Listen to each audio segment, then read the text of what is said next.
Ang kalihim po ng ahensya hinimok ang nagbitiw na congressman na si Zaldico na harapin ang mga ligasyong kinasasangkutan sa flood control projects anomaly. Kaugnay niyan, may karagdagan pang detalye si Bombo Grant Hilario. Hinimok ni Department of Justice Secretary Jesus Crispin Boying Rimulya ang nagbitiw na kinatawan ng Ako Bicol Party List na si Zaldico na kanyang harapin ang mga aligasyon sa bansa kasabay ng mga paratang at pagkakasangkot ng naturang kongresista sa maanumalyang flood control projects. Mensahe ni Secretary Rimulya na huwag niyang talikuran ang issue. Bagkus, kanyang sinabi na kung nais niyang mapatunayang inosente at wala itong kinalaman sa korupsyon, harapin niya ang mga reklamo. Makatitiyak naman raw si resigned Ako Bicol Party List Representative Zaldico na hindi ito mapagkakaitan ng tamang proseso o due process hinggil sa aligasyon nitong kinakaharap. Maalalang nangunguna si Zaldico sa listahan ng National Bureau of Investigation na 21 individual inirerekomendang makasuhan sa prosekusyon. Posible nilang kaharapin ang mga reklamong graft, malversation of public funds at indirect bribery kaugnay sa pagkakasangkot sa anomalya. Well, we have to face the music. Harapin mo yung charges, and if you say that you are innocent, then due process is always here. Kaya nga. Oh. We will be able to publish it kung gusto niya. Yung aming subpoena. Kaya lang, we don't really want to be publishing affidavits when it's already preliminary investigation. Hindi natin ginagawa yun. Gagaling ng Supreme Court sa atin. Ginawa natin.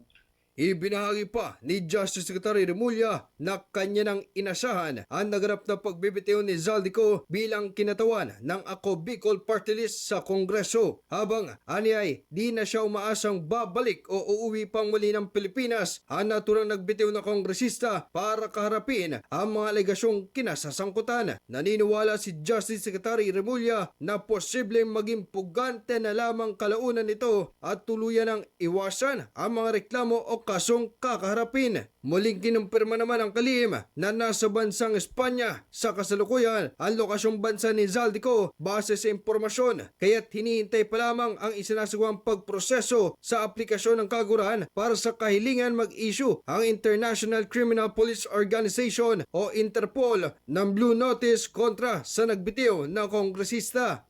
Well, I kind of expected that. Kasi ayaw niya nang maobliga ng Congress. And then we will wait for his warrant so we can have the Interpol move in. We'll wait for his warrant. I don't think so. Hindi mo paparamdam yan. He'll be a fugitive. Wala.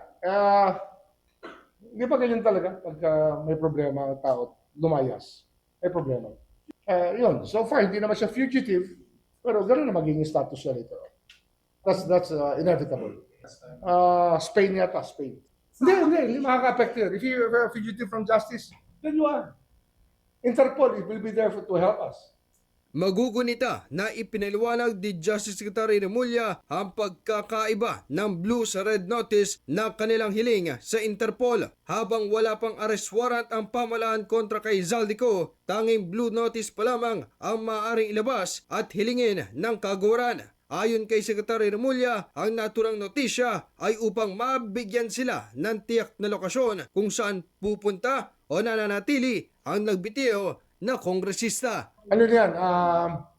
To give us information on their whereabouts and how they're going about their business. Ano yan? Para person of interest yan sa because the Interpol is being notified that they are subjects of an investigation, of criminal investigation. Mula sa Department of Justice, ito si Bombo Grant Hilario, and this is Bombo Radio Philippines, the #1 and most trusted source of news and information.